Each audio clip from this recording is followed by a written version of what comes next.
It's Friday, December 7th, and I'm your host, Paula Hersey. On today's show, we get into the spirit of giving with the Hyannis Youth and Community Center, get an important reminder from the Harbor Master's office, we get some winter snow and ice tips from the DPW Highway Division, and wrap up the show with some cool events at Sturgis Library. Let's start with some news you can use. The Barnstable County Human Rights Commission has announced the 2018 Rosenthal and Cornerstone Award recipients.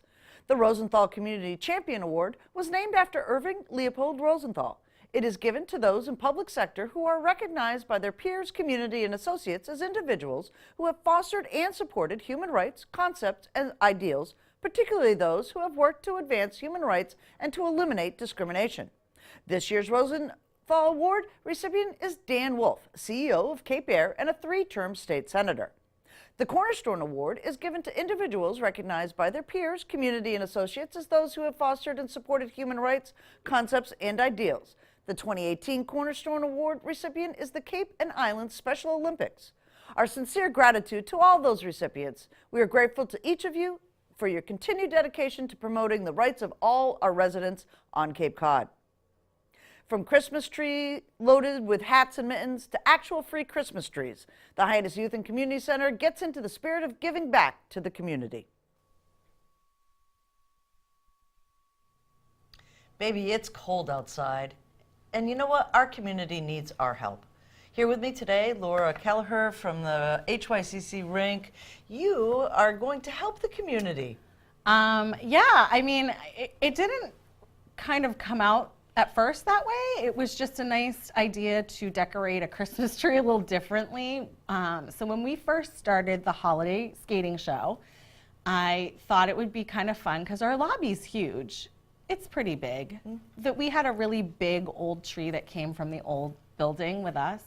And I thought it would be nice to, instead of put up the apple ornaments, maybe hats, mittens, gloves, scarves, something like that, just make it a little different. And it kind of grew out of that. So it became kind of like the giving tree, and every year, you know, hats, mittens, scarves, gloves, anything that's gently used or new or whatever. It's been nice because we like to give it to the Founders Court Cape Cod Child Development, and they've been skating with us for as long as I can remember. They've brought a group and had kids, and they still to this day, no school, they bring a bus over, and we have 25, maybe 30 kids come and skate with us. And it's kind of nice because Founders Court is in a nice area where it's just not kids. There's definitely like bigger sizes for bigger kids and adults, and so it's kind of nice.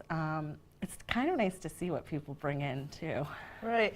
So this hat and mitten tree, and it can be other winter clothing items as well. Yes. But yes. this has been ongoing for a while. Yeah, it's been ongoing since the first show. So I want to say, I think we started the first show maybe 2010, 2011 maybe. I'd have to check with Sarah. But yeah, I think right around then. And so it's been about 6-7 years. And I'm really lucky because the community is really generous. And I always, for the last few years, have been getting garbage bags full of handmade. And let's be honest, you can't really buy that in a store. Someone who took the time to hand make mittens and hats and every size hat imaginable, right down from really small toddlers to grown adults. That would have been Silpa Dame. She passed away this past year. She knitted all year long for to give. Yeah, I mean, it's amazing. Those bags would come in, and when I say just full, really just tightly packed, and it was every size imaginable, and every mitten had a hat and a scarf to go with it. Everything was color coordinated. And so yeah, I've kept a couple just to decorate the tree with, just because you can't, like I said, you can't just buy that. That's someone's time and love and effort. And so yeah, it's been nice. So how can people get involved with this? So the tree, I like to keep the tree up as long as possible. So I kind of don't take it down until the first week of January. Sometimes, you know, life gets a hold of you and it's a little longer than that, but there's always a box. You can give it to any HYCC staff member, recreation member. Ladies at the front desk can absolutely take it. Any of the youth center staff can take it too and put it in the office. But there is an actual box next to the tree. you can just put whatever in that as well. That's fantastic. So folks can go to the HYCC, and it's not just for kids. It's just Founders not for Court chicks, has a lot of needy. Absolutely. It's just there's adults there too, and there's kids, and I mean they can spread it throughout Cape Cod Child Development. I mean there's so many different buildings for Cape Cod Child Development around, right. So it's not just Founders Court. And like I said, we're really lucky. The community just comes in and brings anything and everything, so it's good. Fantastic. A story of giving. Yes.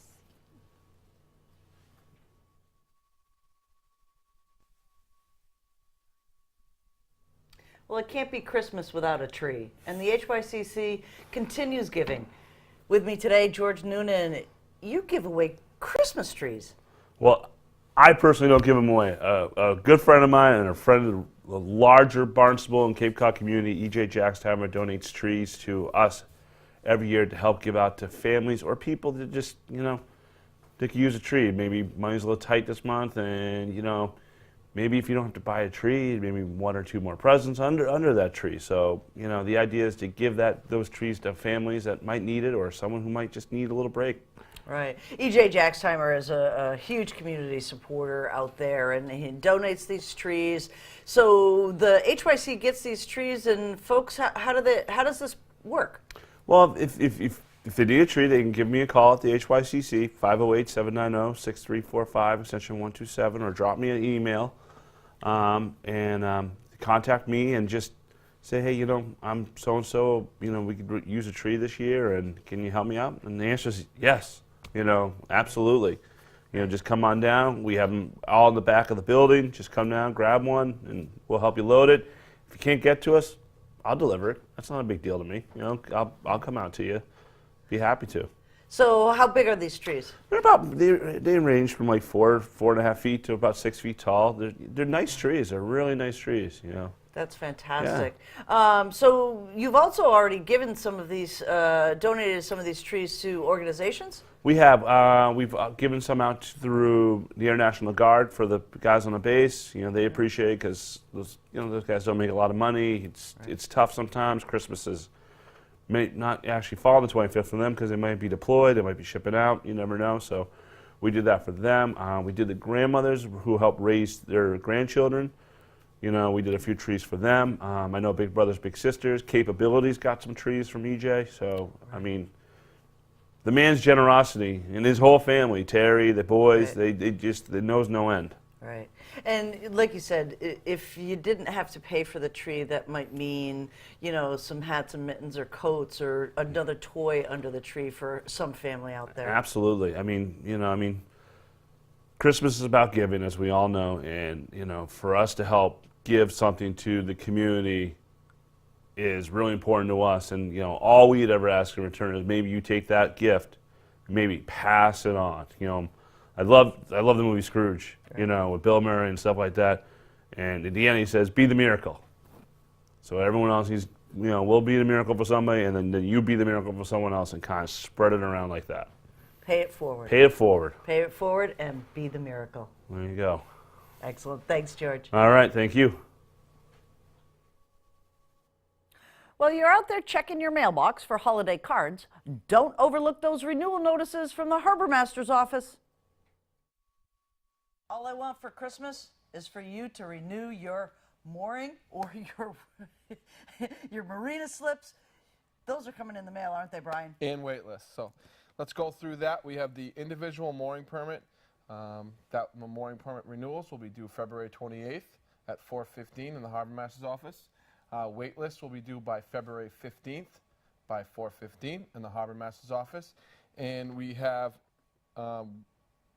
Marina waitlist due February 15th at 4:15 in the Harbor Master's office. And Marina slip deposits, which are $200, and those are due January 31st.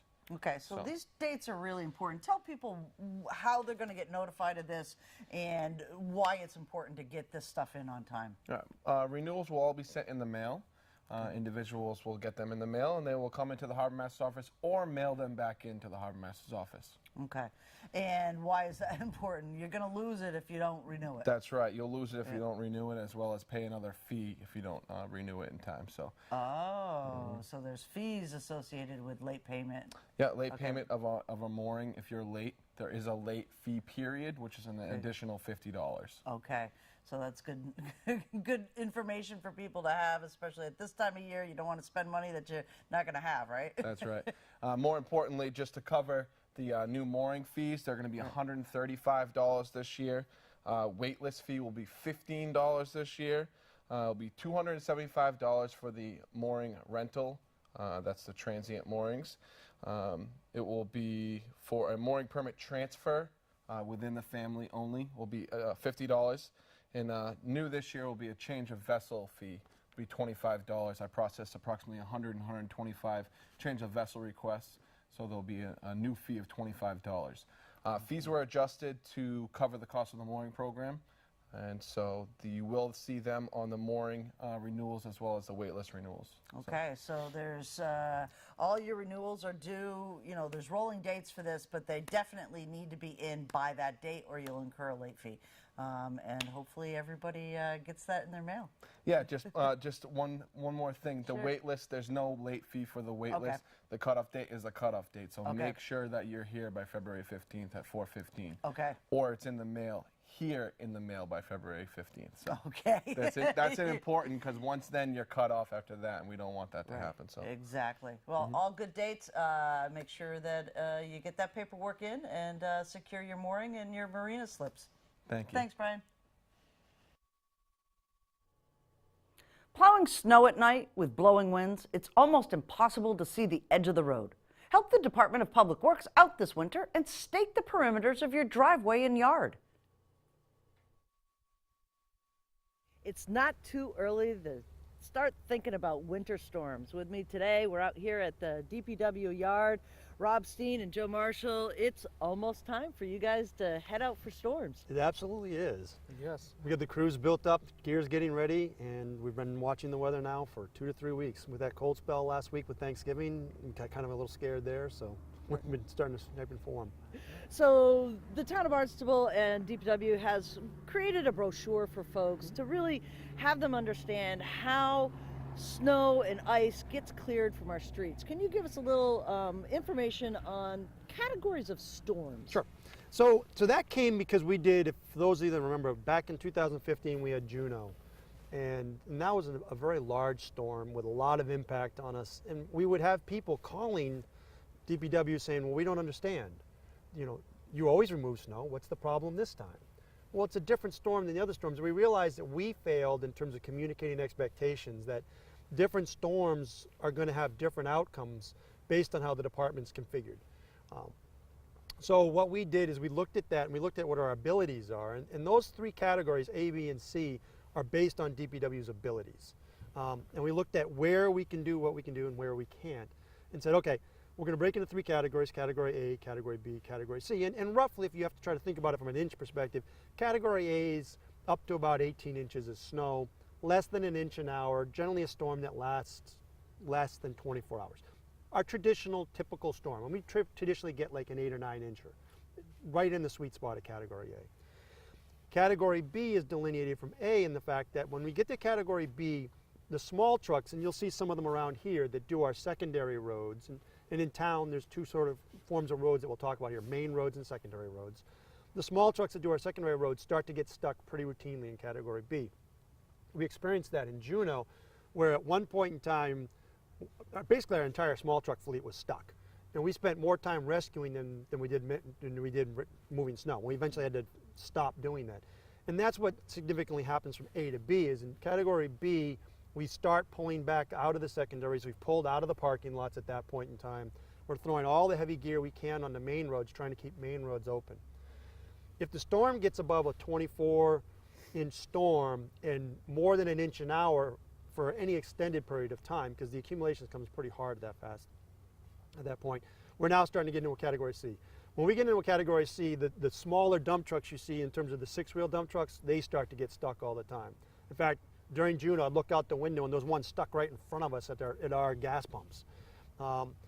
They just become ineffective. And at that point in time, really, and then all we had rolling was 5 loaders and a 10-wheeler.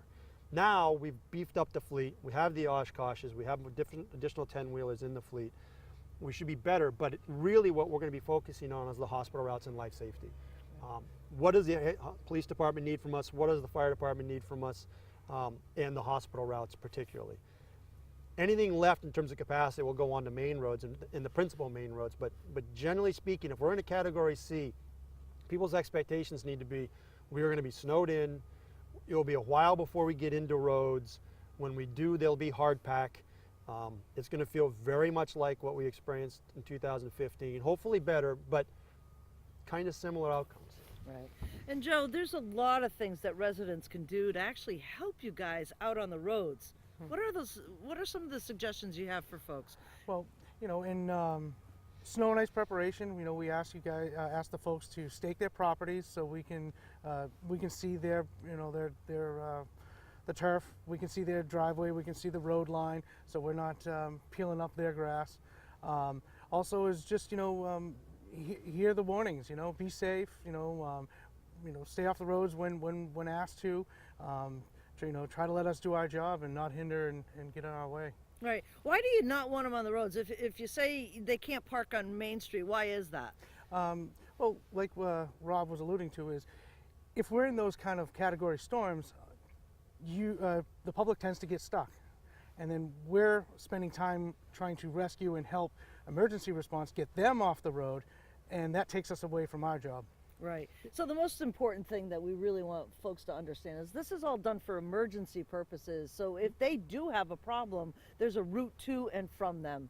Right. And we during June, we had to plow into people to get people out so the ambulances could get in. But to Joe's point on staying off the road, so what we find happens is, you know, for instance, the airport rotary, it's just chock-a-block full of cars. They can't go anywhere, and we can't plow it even around them. It's not even like we can ignore them and sort of work around them. They're now in the way, or South Street at one point in time was full of it, and that's a hospital route.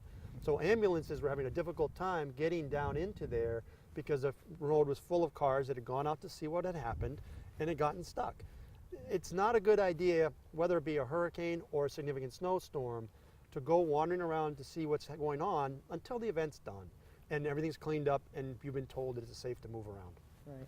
And let's talk just a little bit briefly about the salt and sanding protocols here. These, it seems like you pre-treat roads now, so you've got a jump on this if you've got some ice coming. So here's the key to this game. It's much easier to peel up snow. If you think of a road like sort of, if my hand's the road, if the snow is adhered to the road, it's going to be very difficult to get it up off the road. If you can leave a little layer of water between the snow and the road, and we call that the brine layer, and if it's salty, it doesn't freeze because salt water freezes at lower temperatures than otherwise. And if we have some other mixtures in there, it freezes at a much lower temperature. If you can leave that little layer of water, then the trucks, as they come to plow it up, can just peel all that up very easily, and it avoids hard pack. Once you've lost your brine layer, you're going to start packing it down, hard pack, and you start to try to melt it from the top, and that never works well. So the whole philosophy of the salting program is establish the brine layer, plow a few passes, reestablish the brine layer, but maintain that as long as we can throughout the storm so that we can get down to pavement best we can. So that's the philosophy of that. And then on black ice calls, that's just a traditional, it's icy out there, we need to get out there and get some material down to try to deal with it. Right. And you're all set now? You've got enough people out there to plow this year? Oh yes, yeah, our routes are full. You know, between town and subcontracted plow trucks. So no, we're ready to go. Our salt barn's full, and you know, and we got our machines. We got the equipment to take care of it. Really, just need a few flakes. That's it. Excellent. Or not. We're okay not. We're That's okay. okay. It can stay 70 all winter. That'd be good. That would be great, wouldn't it? Any last words for residents? No, I want to go back to the staking thing real quick. It's really difficult to understand how difficult it is to see at night. And obviously, you know, I come from the engineering side. So when I first came here, I went out for a couple nights with some of the plow drivers. When it's 2 in the morning and it's dark and the wind's blowing snow everywhere, where the edge of the road is not intuitive, which you'd think, because during the middle of the day, it's like, well, it's right there. Why do you not see that? That's why that staking is so valuable. When you have those stakes out there and that driver can see, okay, that's where the edge is, that helps them tremendously and allows them to move quickly through the route. Otherwise, they're having to sort of literally feel their way along, and mistakes happen. So please, please, please, if you have an opportunity, go ahead and do that. That really helps us a bit. This is the time. The ground's not frozen. Do you want to learn to be a mystery writer? Or have already written a book and need guidance on self-publishing and editing? Do you fancy yourself a tea connoisseur or just want to sit by the fire and play a game with your neighbors? All these events and more are scheduled at Sturgis Library this month. Libraries are a hub of activity, and no place more than Sturgis. Sturgis Library with me, Corey Fahrenkoff. You are the Adult Services References. Yeah. You've got a really long title. I do a lot of stuff, but that's kind of how you do it in small libraries. You get like a bunch of jobs, and you got to be good at balancing multiple tasks. So Right. yeah. So we're going to talk a little bit about events. Events here at the library in December.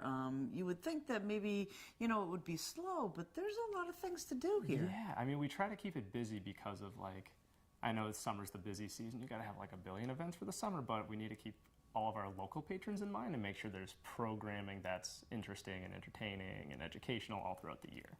So, do you want to know about some of the cool stuff that's coming up? I really do. Sweet.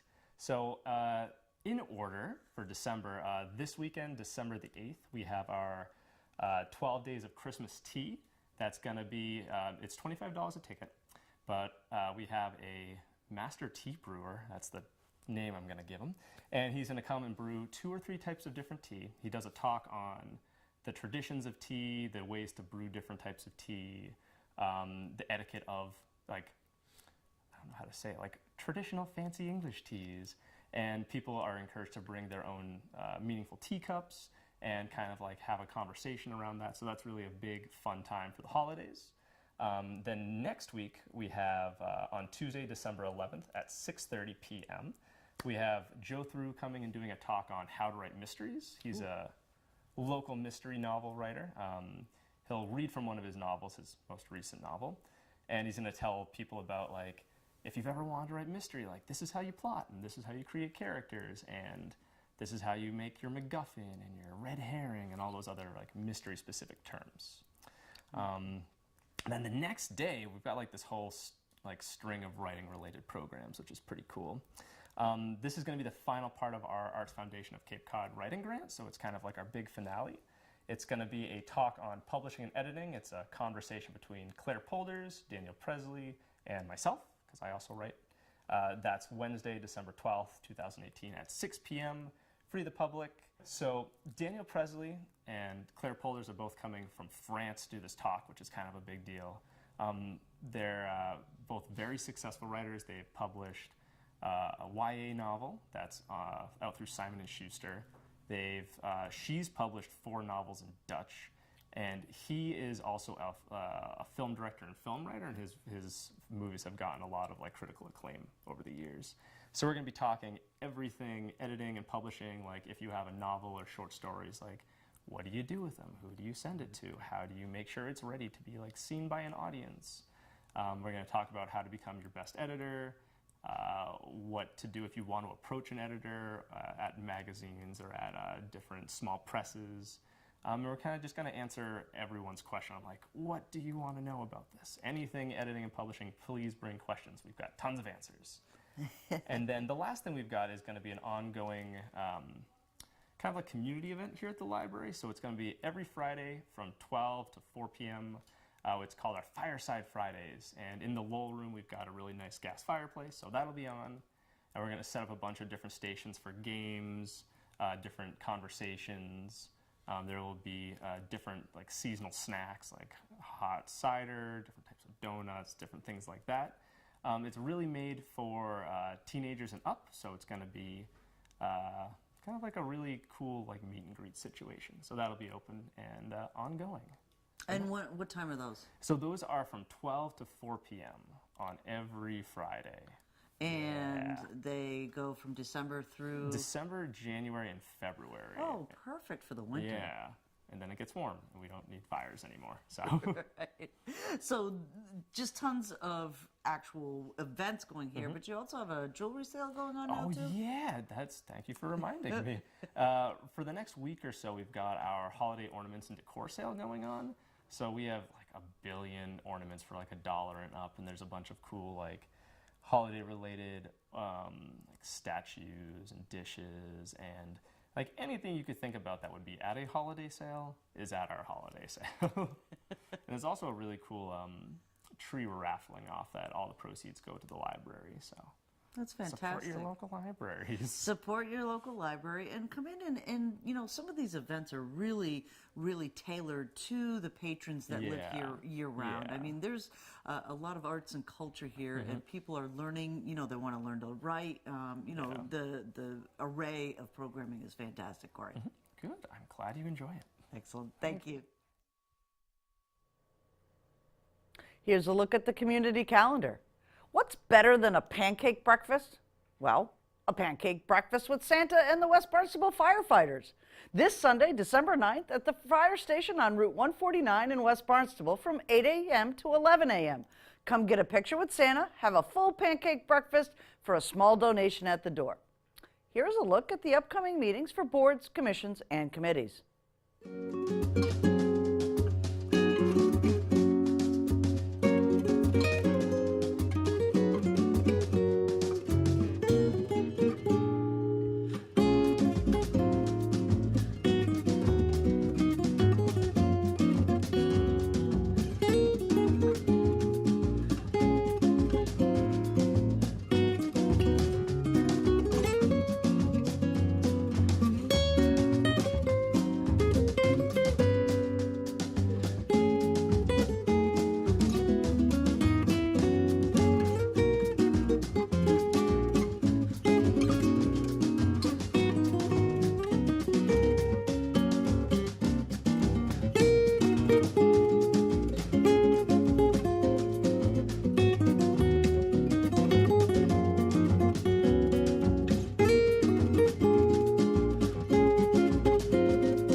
Comments, suggestions, accolades, connect with us on Facebook and Instagram, email us, or send us an old-fashioned note by carrier pigeon.